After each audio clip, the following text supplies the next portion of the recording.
Ushbu tushlarni ko'rsangiz, sizda aniq shak shubhasiz sehr borligi dalolat qiladi. Hadisda Rasululloh sallallohu alayhi vasallam aytdiki, tush haqida: Juz'un min 46 juz'an minan nubuwwa.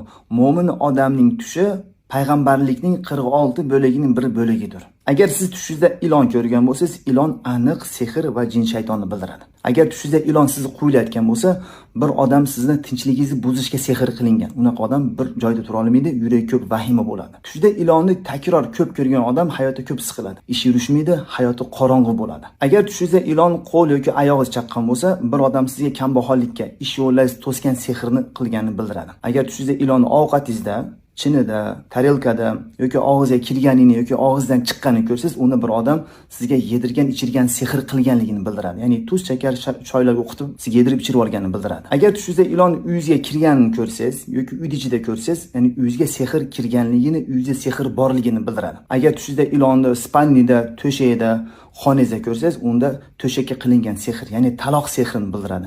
Er-xotin yasholmaslikka qilingan sehrni bildiradi. Agar tushingizda ilon podvaldan chiqayotganini yoki tomdan tushayotganini ko'rsangiz, unda uyda egasi sizga o'chashganligini bildiradi. Agar tushingizda oilaviy ilonlarni ko'rsangiz, bolalari bilan yoki er-xotin ilonlarni ko'rgan bo'lsangiz, unda sizga oilaviy jinni kirganligini bildiradi. Ko'pincha unaqa odam hayotda oilasidan uzoq bo'ladi. Odamlarga, yaqinlarga aralashmay qo'yadi, yolg'izlikni xohlaydi. Agar tushingizda ilonni o'lganligini ko'rsangiz, kuyib ketganligini, maydalanib ketganini ko'rgan bo'lsangiz, bu jin chiqib ketganligini va sehr botil bo'lganini bildiradi. Agar tushingizda ilon ko'rdingiz, oldida bolalar bor va bironta bolasi o'lganligini ko'rsangiz va ana shu bolalarning enasi ilon sizni yomon ko'rib, sizga g'ash kelayotganini ko'rsangiz, unda siz biron bir joy jinga zarar berganligingizni, u sizga o'chashib qolganligini bildiradi. Agar tushingizda ilon tojisi bo'lsa, siz ichingizda, jasadingizda tojisi bor, ya'ni boshliq kuchli jinni bildiradi. Tushingizda qop-qora ilon kuchli o't jinni bildiradi.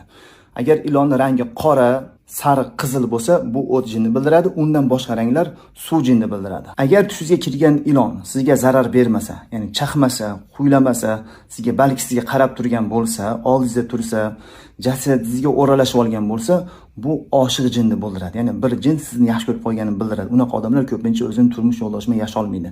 Ko'p janjallashadi.